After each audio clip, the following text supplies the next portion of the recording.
Melatonin really work? And why could your dose be wrong? Well, most people taking melatonin are taking too much at the wrong time and expecting it to work like a sleeping pill. That's exactly why it doesn't work. Because here's the truth. Melatonin is not a sleeping pill. So if you've ever taken melatonin and thought, why am I still awake? You're not alone. You're probably just using it wrong. So let's fix that. To understand melatonin, you need to understand sleep. Sleep is controlled by two systems. The first system is sleep pressure. So think about it like this. The longer you stay awake, the more pressure builds. It's kind of like needing to recharge. The second system is your circadian rhythm, your internal clock. And this clock tells your body when to feel awake and when to feel sleepy. And here's the key. You don't fall asleep just because you're tired. You fall asleep when your clock lines up with that tiredness. So you need both. So what exactly is melatonin and where does it fit in all this?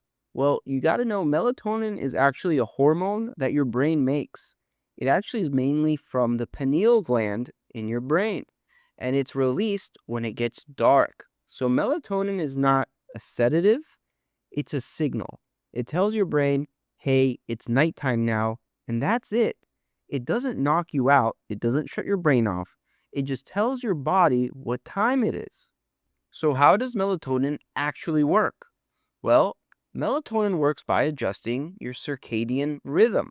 Think of your body like it has a schedule. Melatonin helps shift that schedule. So instead of forcing sleep, it helps your body get ready for sleep at the right time. That's why it works best for jet lag, shift work, people who fall asleep too late. It's a clock fixer, not a knockout drug. Now that we understand what melatonin does, let's talk about the actual dosing. And this is where people can make the biggest mistake. More melatonin does not mean better sleep. In fact, most people are taking way too much. Usually, the effective dose is anywhere from half a milligram to 3 milligrams. But when you walk down the CVS aisle or the supplement aisle at any store, what do you really see them sell? Usually 5 milligrams, 10 milligrams, even higher. So what happens when you take too much? You don't fall asleep faster. Instead, you get grogginess, brain fog, vivid dreams. The next day, you could feel more fatigue because you're basically flooding your system with a signal it doesn't need more of. When taking melatonin, or any supplement really, you always want to start low and go slow. You don't have to take the biggest doses. You don't know how your body's going to react. And especially if the smallest dose here is 0.5 milligrams, it's probably a better bet to start at that dose to see how you handle it and how it affects your sleep. You know, a big part of mastering pharmacology isn't just memorizing drugs. It's learning how to think through problems. That's actually why I've been using Brilliant. It's an interactive platform that helps you get better at math, science, coding by actually solving problems step by step, not just watching videos. I've been going through their scientific thinking course, and it's really helped sharpen how I break down complex concepts, which translates directly to clinical decision making. The lessons are built by educators from MIT, Harvard, and Stanford, and it's designed for anyone, from beginners to advanced learners. It doesn't matter if you're 10 years old or 110 years old. You can try everything free for 30 days at brilliant.org/drugchug, and you'll also get 20% off any annual premium subscription. All right, let's get back to it. Now, dosing is important, but timing when it comes to melatonin might matter even more. So the most important concept here is that timing matters almost as much as the dose. Melatonin usually is taken about 30 to 60 minutes before your desired bedtime, not right before bed, not while you're laying down awake, not in the middle of the night, because melatonin is not fixing sleep. Remember, it's shifting your clock before sleep even starts. So if you time it wrong, and you get the wrong signal, it's not going to help you go to sleep at the right time.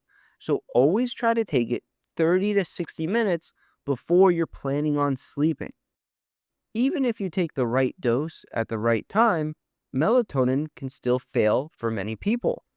And the reason for this is if you have a problem like stress, let's say anxiety, maybe you're using your phone late at night, you have too much caffeine in your system, melatonin won't override all of that. Because again, it doesn't force sleep, it just signals timing. So if your brain is overstimulated, melatonin's not the solution. What about the side effect and safety profile of melatonin? Well, the good news is that melatonin is generally very safe, but you do see some common side effects. You'll see drowsiness, dizziness. Some people report vivid dreams.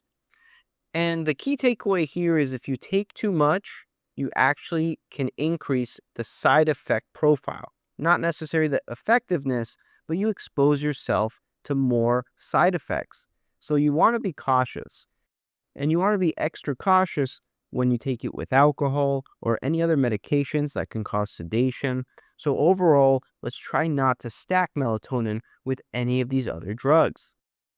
So let's talk about some high yield takeaways. Well, we said melatonin is for your circadian signaling. It's not a sedative. Lower doses often work better, and timing is just as important as the dose. It works best for schedule problems, not anxiety. More is not better. Remember, you need a very small dose for it to actually work. And the biggest takeaway is that melatonin doesn't make you fall asleep. It tells your body when it's time to sleep. So these are completely different things. And if your timing or your dose is wrong, it won't work the way you expect.